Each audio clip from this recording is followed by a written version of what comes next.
এতিয়া আমি gas welding পঢ়ো প্ৰথম গেছ ওয়েল্ডিংটোৱে হ'ল oxy acetylene gas welding oxy acetylene gas ওয়েল্ডিংটো চোৱা ইন দিছ কেছ কি হয় heat required for melting of plates is obtained by burning of oxyacetylene gas mixture মানে oxyacetylene gas mixture burn কৰি পেলাই আমি হিটটো পাওঁ মানে সেইটো কথা কৈছে সো মই তোমাক ইন শর্ট বুজাই দিছো কি হয় C2H2 সিলিন্ডার C2H2 হল এচিটাইলিন হ্যাঁ আৰু O2 টো হল অক্সিজেন C2H2 সিলিন্ডাৰ আৰু O2 সিলিন্ডাৰ হয় না এই দুটা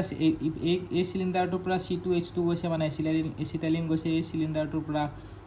অক্সিজেন গৈছে দুইটা মিক্স হল মিক্সিং চেম্বাৰত তাছে এইটো হল নজল কনভাৰ্জিং নজলটোৰ পৰা গ্যাসটো ওলাইছে তো নজলটোত আমি যদি হেৰি ফায়াৰ দি দিওঁ তেতিয়া হলে কি হৈ যাব বাৰ্ন হৈ যাব মানে ফ্লেমটো ওলাব ফ্লেমটো ওলাই পেলাই হিট জেনাৰেট হ'ব আৰু ওয়েল্ডিং হৈ যাব হেতুৱে বস্তু হয় বুজি পাইছা এতিয়া কিছুমান কোৱেশ্চন এতিয়া কেনেকুৱা আহে চোৱা আমাক কোৱেশ্চন আহে যে অক্সিজেন সিলিন্ডাৰটো কি কালাৰত থাকে সদায় মনত ৰাখিবা এইটো ইউনিভাৰ্সালি হয় দে অকল এটো বুলি ইয়াতে বুলি নহয় ওয়েল্ডিং বুলি নহয় সবতে অক্সিজেন সিলিন্ডাৰটো কি কালাৰত থাকে ব্ল্যাক কালাৰত থাকে C2H2 সিলিন্ডাৰটো কি কালাৰত থাকে ৰেড কালাৰত থাকে C2H2 সিলিন্ডাৰটো ৰেড কালাৰ তাৰপিছত এইটো ইকুৱেশ্যন কেতিয়াবা আহে এই ইকুৱেশ্যনটো মনত ৰাখিবা C2H2 প্লাছ অক্সিজেন তেতিয়া হলে কাৰ্বন মনোক্সাইড হাইড্ৰোজেনৰ হিট ফৰ্ম হয় এই হিটটোৰ পৰা এই হিটটো দি আমাৰ জেনাৰেট হয় তাৰপিছত কাৰ্বন মনোক্সাইডটো আকৌ অক্সিজেনৰ লগত ৰিয়েক্ট হৈ পেলাই কি হৈ যায় কাৰ্বন ডাই অক্সাইড হয় আৰু হাইড্ৰোজেনটো ৰিয়েক্ট হৈ অক্সিজেনৰ লগত ৰিয়েক্ট হৈ ওয়াটাৰ হয় আৰু গোটেইকেইটাতে হিট ফৰ্ম হ'ব আৰু এই হিটটোৰ পৰা ওয়েল্ডিং হয় তো এইখিনি এটা কোৱেশ্চন আহে হা তাৰপিছত নেক্সট কোৱেশ্চনটো আহে তোমালোকৰ ফ্লেম আমাৰ ফ্লেম কি টাইপছৰ আছে চোৱা এই যে ফ্লেম দেখিছা এইটো ফ্লেম অক্সিজেন আৰু C2H2 মিক্স হৈ পেলাই যোনটো ফ্লেম ওলালে সেই ফ্লেমটো কিমান টাইপৰ থাকে সেই ফ্লেমটো তিনটা টাইপৰ থাকে এটা নিউট্ৰেল ফ্লেম এটা হ'ল তোমাৰ কাৰ্বোৰাইজিং ফ্লেম যোনটো ইয়াতে আছে তোমালোকৰ এইটো চোৱা কাৰ্বোৰাইজিং ফ্লেম আৰু এটা হ'ল তোমালোকৰ অক্সিডাইজিং ফ্লেম তো এইকেইটাৰ ৰেচিঅ' কেইটা সুধে তোমালোকক মই দেখাই দিছোঁ কোৱেশ্চন কেনেকুৱা আহে বা ইয়াতো এইখন কিতাপতো তোমালোকে চাব পাৰা মই ওলাই দিছোঁ ৰবা এখন কিতাপত চোৱা এইখনতো তেনেকুৱা চোৱা নিউট্ৰেল ফ্লেম অক্সিডাইজিং ফ্লেম আৰু মই তোমালোকক বেলেগ কিতাপৰ পৰা দেখাইছোঁ যাতে তোমালোকৰ কনচেপ্টবোৰ ক্লিয়াৰ হয় আৰু হ'ল কাৰ্বোৰাইজিং ফ্লেম হয়নে এতিয়া তোমালোকৰ বস্তুটো কি মনত ৰাখিব লাগিব তোমালোকে প্ৰথম মনত ৰাখিব লাগিব যে কি নিউট্ৰেল ফ্লেমত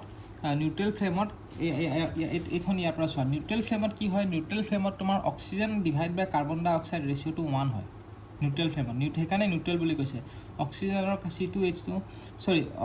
অক্সিজেন আৰু C2H2 যোনটো এচিটাইলিনৰ ৰেচিঅ'টো কি হয় 1 হয় দে নিউট্ৰেল ফ্লেমত অক্সিজেন আৰু C2H2 ৰেচিঅ'টো কি হয় 1 হয় মনত ৰাখিবা মানে অক্সিজেন যিমান থাকে C2H2 সিমানে থাকে কিন্তু তোমালোকৰ অক্সিডাইজিং ফ্লেমত কি হয় নামতে অক্সিজেন আছে তো অক্সিজেনৰ আমাৰ কি হৈ যাব অক্সিজেনৰ আমাৰ পৰিমাণটো বেছি হ'ব C2H2 পৰিমাণটো কম হ'ব তো ৰেচিঅ'টো কি হ'ব গ্ৰেটাৰ দেন 1 হ'ব সো সেইকাৰণে 1.1 আৰু 1.5 ভিতৰত বেছি নেক্সট কাৰ্বোৰাইজিং ফ্লেমত নামতে আছে কাৰ্বনটো বেছি আছে মানে C2H2 টো বেছি থাকিব আৰু অক্সিজেনটো কম থাকিব সেইকাৰণে লেছ দেন 1 হ'ব সেইকাৰণে চোৱা 0.85 আৰু 0.95 আছে মানে অলমোষ্ট 1.5 আৰু 1.5 নহলে 0.15 ইয়াতে বেছি হয় আৰু সেই সেম তেনেকুৱা ইয়াতে কম হয় বুজি পাইছা নেক্সট কোৱেশ্চনটো কি আহে নেক্সট কোৱেশ্চনটো আহিব তোমালোকৰ যে এই লেংথটো দেখিছানে ইয়াতে যোনটো ফ্লেম দেখিছা এইটো যোনটো ফ্লেম দেখিছা তোমালোকে ৰবা মই আকি দেখাইছোঁ এইটো ফ্লেম চোৱা এইটো ফ্লেম হয় না এইটো ফ্লেম হয় তাৰ ভিতৰত আৰু এটা ফ্লেম আছে এইটো ইনাৰ ফ্লেম এইটো আউটাৰ ফ্লেম আৰু জেনাৰেলি ইনাৰ ফ্লেমটো লেংথটো সুধে কেতিয়াবা যে নিউট্ৰেল ফ্লেমত ইনাৰ লেংথ অফ ইনাৰ কোনটো মানে এইটো ইনাৰ যোনটো কোন বা ইনাৰ ফ্লেমটো লেংথটো যদি n হয় তেতিয়াহ'লে অক্সিডাইজিং ফ্লেমত লেংথটো ছুটি হৈ যায় সেই ইনাৰ কোনটো কিমান হৈ যায় অক্সিডাইজিং ফ্লেমত লেংথটো n/3 নহলে n/2 হয় তেনেকৈ কাৰ্বোৰাইজিং ফ্লেমত লেংথটো 2 টাইমছ নহলে 3 টাইমছ বেছি হৈ যায় মানে নিউট্ৰেল ফ্লেমত যদি n হয় অক্সিডাইজিং ফ্লেমত 2 টাইমছ নহলে 3 টাইমছ কমি যায় আৰু কাৰ্বোৰাইজিং ফ্লেমত 2 টাইমছ নহলে 3 টাইমছ দীঘল হৈ যায় বস্তুটো দীঘল হৈ যায় আৰু এপ্লিকেশনছ খুদে এপ্লিকেশনছ কেনেকুৱা ধৰণৰ আহে যোনটো নিউট্ৰেল ফ্লেম আমি পঢ়িলোঁ neutral flame is used for joining and cutting of any ferrous and non ferrous metal except ব্ৰাছৰ বাহিৰে বাকি গোটেইখিনি মানে তোমাৰ নিউট্ৰেল ফ্লেমে কৰিব পাৰে মানে নেক্সট আহি গ'ল during joining of brush the zinc present in the brush will get evaporate. তো ব্ৰাছটো কিয় নকৰে সেই তেনেকুৱা ধৰণৰ কোৱেশ্যন আহিব পাৰে ব্ৰাছটো আমি নিউট্ৰেল ফ্লেমত কিয় নকৰোঁ কাৰণ ব্ৰাছটোত যোনটো জিংক থাকে আমি মেটেৰিয়েল চায়েন্সত পঢ়িছিলোঁ হয় নাই brush is an alloy of কি কপাৰ এণ্ড জিংক হয় নাই তো ব্ৰাছত কপাৰ আৰু জিংক থাকে তো কপাৰ আৰু জিংক যিহেতু থাকে এই জিংকটো মানে ইভাপৰেট হৈ যায় সেইকাৰণে আমি নিউট্ৰেল ফ্লেমত আমি হেৰিটো নকৰোঁ ব্ৰাছটো নকৰোঁ বুজি পাইছা তো এইটো ক্লিয়াৰ হৈছে তোমালোকৰ হয়নে নহয় এতিয়া তোমালোকে চোৱা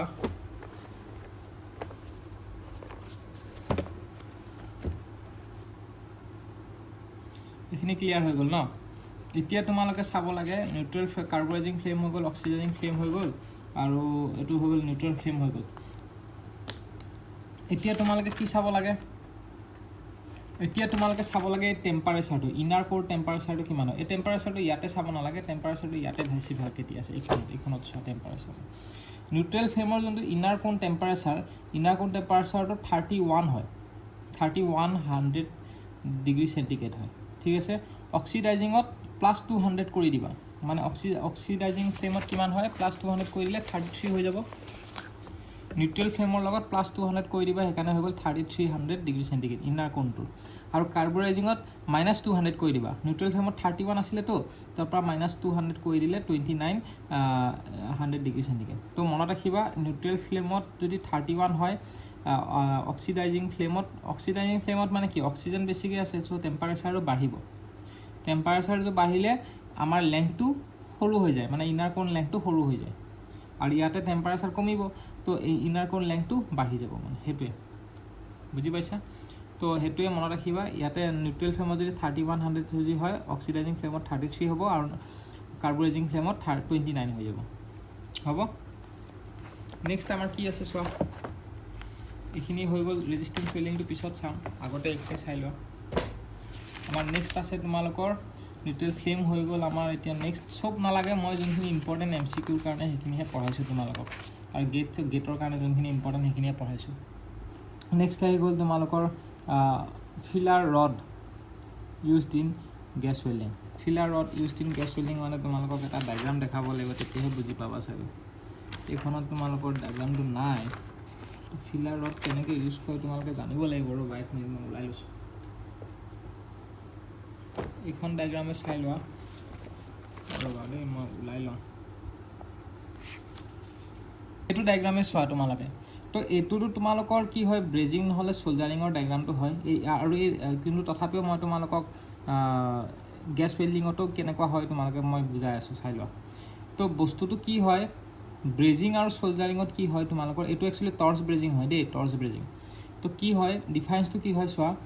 এইখিনি এৰিয়া আমি জইন কৰি আছোঁ হয়নে এই পোৰ্চন এৰিয়াটো আমি জইন কৰিছোঁ অকণমান মই লাগিলে জুম কৰি দিওঁ তোমালোকক বস্তুটো বুজি ক্লিয়াৰ হ'ব তো এইখিনি এইটো চোৱা এতিয়া ঠিক আছে চ' আমি এই পোৰ্চনটো আমি জইন কৰিম ৰাইট তো এই পোৰ্চনটো যেতিয়া আমি জইন কৰিম এইটো হৈ গ'ল তোমাৰ টৰ্চ ব্ৰেজিং মানে কি এইফালে টৰ্চ দি আমাৰ হেৰিটো ফ্লেমটো ওলাইছে আৰু এই যোনডাল দেখিছা ৰড এই ৰডডাল আমাৰ হৈ গ'ল ফিলাৰ ৰড ইয়াতে যোনটো আমি ফিলাৰ ৰড আমি পঢ়িম সেইটো হ'ল ফিলাৰ ৰড তো আমাৰ কি হয় গেছ ৱেল্ডিঙত আমাৰ কি হয় গেছ ৱেল্ডিংটো যিহেতু আমাৰ ফিউজন ৱেল্ডিঙৰ ভিতৰত পৰে অকণমান আগত মই পঢ়িছিলোঁ লাষ্ট ভিডিঅ'ত ফিউজন ৱেল্ডিং কি হয় এইটো হ'ল এই দুটা মেটেল আমি জইন কৰিম এইটো মেটেল আৰু এইটো মেটেল জইন কৰিম তো এই দুটা মেটেল হৈ গ'ল আমাৰ পেৰেণ্ট মেটেৰিয়েল বুজি পাইছা আৰু এইটো হৈ গ'ল আমাৰ ফিলাৰ ৰড যদি আমি পেৰেণ্ট মেটেৰিয়েল দুটা যদি মেল্ট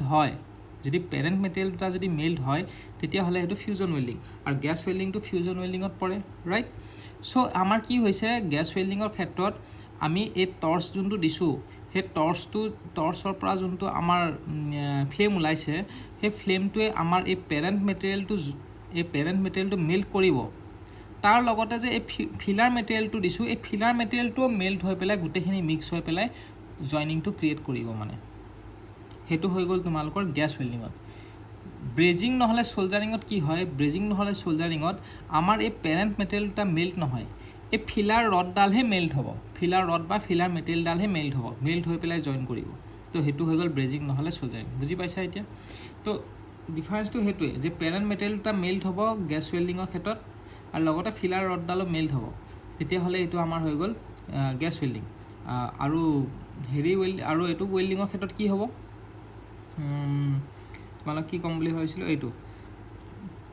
ব্ৰেজিঙৰ ক্ষেত্ৰত কি হ'ব ব্ৰেজিঙৰ ক্ষেত্ৰত আমাৰ এই দুটাটো মেল্ট হ'ব সৰি ব্ৰেজিঙৰ ক্ষেত্ৰত এই দুটা মেল্ট নহয় অকল ফিলাৰ ৰডডাল মেল্ট হ'ব বুজি পাইছা ক্লিয়াৰ হৈছে এতিয়া তো সেইটোৱে হৈ গ'ল তোমালোকৰ ফিলাৰ ৰড এতিয়া তোমালোকৰ ফিলাৰ ৰডটোত আমি কি পঢ়িব লাগে filler rod used in gas ৱেল্ডিঙৰ ফাংচনছখিনি পঢ়িব লাগে কি ফাংচন চোৱা ইটছ মই অসমীয়াত বুজাই নাযাওঁ দেই তোমালোকে বুজি পাবা ইংলিছটো পঢ়ি দিলে তোমালোকে বুজি পাই যাবা it supplies additional molten metal to the weld bead additional molten metal দিয়ে ফিলাৰ ৰডটো যিহেতু ফিলাৰ ৰডটো মেল্ট হ'ব এডিশ্যনেল মল্টেন মেটেল আমি পাওঁ whenever the thickness of the plate to be joint is less than 5 mm we can use square joint so' no' extra metal is to be required মানে তেতিয়া extra material নাই তেতিয়া মানে filler material নালাগে no filler rod is use during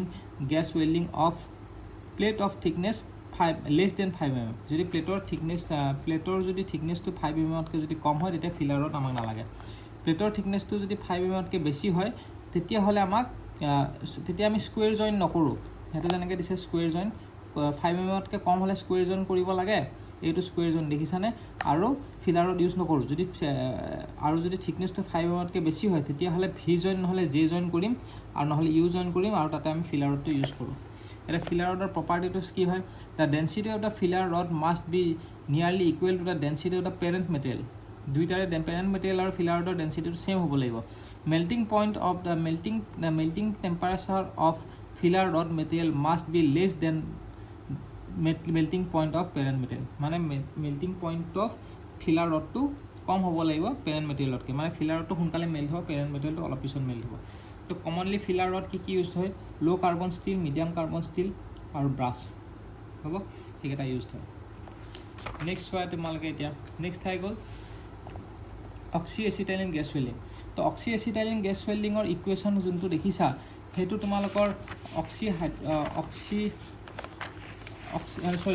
oxy acetylene বুলিহে কৈছোঁ air acetylene gas welding দেই air acetylene gas ৱেল্ডিঙত তোমালোকে যোনটো ইকুৱেশ্যন দেখিছা আৰু অক্সি এচিটাইলিনৰ গেছ ৱেল্ডিঙত যোনটো ইকুৱেশ্যন আছে সেই গোটেইখিনি ছেইম হয় এই তিনিটা ইকুৱেশ্যন আৰু ইয়াৰে এই তিনিটা ইকুৱেশ্যন ছেইম হয় কাৰণ কিয় ছেইম হয় কাৰণ আমাৰ মেথডটোৱে ছেইম খালি ডিফাৰেঞ্চটো কি ইয়াতে যোনটো এচিটাইলিন আছে ইয়াতে এচিটাইলিনটো এটা চিলিণ্ডাৰ থাকিব কিন্তু অক্সিজেন যোনটো আছে সেই অক্সিজেনটো এয়াৰৰ পৰা ল'ব আগৰবাৰ অক্সিজেন চিলিণ্ডাৰৰ পৰা লৈছে আৰু এইবাৰ অক্সিজেনটো এয়াৰৰ পৰা ল'ব সেইটোৱে ডিফাৰেঞ্চ তাৰ বাহিৰে আৰু বেলেগ ডিফাৰেঞ্চ নাই সেইকাৰণে ইকুৱেশ্যনটো ছেইম ওলাইছে কিন্তু তেনেহ'লে আমি এইটো কিয় ইউজ কৰোঁ অক্সিজেন চিলিণ্ডাৰটো কিয় ইউজ নকৰোঁ মানে অক্সিজেন চিলিণ্ডাৰটো আৰু এক্সট্ৰাকৈ কিয় ইউজ কৰোঁ আমি সদায় এইটোৱে কিয় ইউজ নকৰোঁ তো ৰিজনটো হ'ল যে আমি যিহেতু অক্সিজেনটো আমি এয়াৰৰ পৰা লৈছোঁ ইয়াতে আমি পিয়'ৰ অক্সিজেনটো নাপাওঁ তো পিয়'ৰ অক্সিজেন নোপোৱাৰ কাৰণে আমাৰ টেম্পাৰেচাৰটো কম হয় আমি যিমান আমি কম টেম্পাৰেচাৰৰ ফ্লেম পাওঁ যিহেতু কম টেম্পাৰেচাৰৰ ফ্লেম পাওঁ তো সেইটোৰ কাৰণে আমাৰ কি হৈ যায় আমি হাই মেল্টিং পইণ্ট মেটেল কিছুমান আমি জইন কৰিব নোৱাৰোঁ অক্সি এচিটাইলিন গেছ ৱেল্ডিঙত সেইটোৱে বুজি পাইছা যেনেকৈ এইটো হৈছে loss of heat due to conversion and radiations are higher hence the average temperature of flame is around 500 to 700 তো ইয়াতে এভাৰেজ টেম্পাৰেচাৰটো ইমান কম 500ৰ পৰা 700 চ' সেইকাৰণে ল' মেল্টিং পইণ্টবোৰ আমি ইউজ কৰিব পাৰোঁ ল' মেল্টিং পইণ্ট যোনবোৰ মেটেল আমি জইন কৰিব লাগে তাতে এয়াৰ এচিটাইলিন আমি ইউজ কৰিব পাৰোঁ কাৰণ ইয়াতে পিয়'ৰ অক্সিজেনটো নাপাওঁ যে সেইটো কাৰণে আমাৰ টেম্পাৰেচাৰটো কম হৈ যায় যেনেকৈ তোমাৰ ল' মেল্টিং পইণ্ট কি আছে লিড আছে টিন আছে জিংক আছে কেডমিয়াম আছে সেইবিলাক আমি জইন কৰিব পাৰোঁ এয়াৰ এচিটাইলিন ফ্লেম ইউজ কৰিবলৈ হ'ব এতিয়া নেক্সট আহি গ'ল oxy hydrogen gas welding oxy hydrogen gas ৱেল্ডিঙত কি থাকে ডিফাৰেঞ্চটো অক্সিজেন চিলিণ্ডাৰটো থাকিব ইয়াতে হাইড্ৰজেন চিলিণ্ডাৰ এটা থাকিব বুজি পাইছা হাইড্ৰজেন এইবাৰ এচিটাইলিন চিলিণ্ডাৰ নাথাকে হাইড্ৰজেন চিলিণ্ডাৰ থাকিব আৰু এভাৰেজ টেম্পাৰেচাৰ কিমান হ'ব 700ৰ পৰা 900 হ'ব আৰু হাইড্ৰজেনটো কিয় ইউজ কৰে হাইড্ৰজেনটো এটা চিল্ডিং প্ৰভাইড কৰে মানে এনভাইৰমেণ্টৰ পৰা যাতে এই অক্সিজেনখিনি ৰিয়েক্ট কৰি পেলাই যাতে ইয়াতে অক্সাইড ফৰ্ম নহয় তো হাইড্ৰজেনটো এটা চিল্ডিং প্ৰভাইড কৰিছে দেখিছেনে এটা লিখা আছে চিল্ডিং তো হাইড্ৰজেনটো ইকুৱেশ্যনটো চোৱা হাইড্ৰজেনটো অক্সিজেনৰ লগত ৰিয়েক্ট কৰি পেলাই ৱাটাৰ ফৰ্ম হ'ব আৰু হিট ফৰ্ম হ'ব আৰু ইয়াৰ থিয়ৰিটিকেল ৰেচিঅ'টো কিমান হয় হাইড্ৰজেন ডিভাইড বাই অক্সিজেন ইয়াতে তেনেকৈ ফ্লেমৰ হেৰিটো নাথাকে neutral flame oxidative flame carboxylic সেইটো এচিটাইলিনতহে থাকে অক্সি এচিটাইলিনতে থাকে ইয়াতে সেইটো নাথাকে ইয়াতে ডাইৰেক্ট এটাই ইকুৱেশ্যন আছে সেইটো এটাই ৰেচিঅ' আছে সেইটো হ'ল hydrogen divide by oxygen is equal to 2 hydrogen divide by oxygen is equal to 2 হয় বুজি পাইছা সেইটোৱে তো সেইটোৱে আছে নেক্সট আহিব তোমাৰ নেক্সট এটা আছে তোমালোকৰ এটমিক হাইড্ৰজেন গেছ ৱেল্ডিং এটা আছে তো এইটো ইমান ইম্পৰ্টেণ্ট নহয় তোমালোকে চাই ল'বা এইটো নিজে এটমিক হাইড্ৰজেনটো কি হয় it is combination of arc and gas welding operation এইটো মানে তোমাৰ এটমিক হাইড্ৰজেনটো কি হয় আৰ্ক ৱেল্ডিঙো ইয়াতে সোমাই আছে লগতে গেছ ৱেল্ডিঙো সোমাই আছে ইয়াৰ দুটাৰ কম্বিনেশ্যন হয় চামটাইম it is a special gas welding operation এইটো এটা স্পেচিয়েল গেছ ৱেল্ডিং অপাৰেশ্যন হয় বুজি পাইছা তো এইটো তোমালোকে নিজে চাই ল'বা ইমান মানে তোমাৰ ইয়াৰ ওপৰত ইমান কুৱেশ্যন নুসুধে কেতিয়াবা এটা দুটা কুৱেশ্যন সুধিব পাৰে নেক্সট আমি পঢ়িম আৰ্ক ৱেল্ডিং এইটো ইম্পৰ্টেণ্ট হয় দেই নেক্সট ভিডিঅ'ত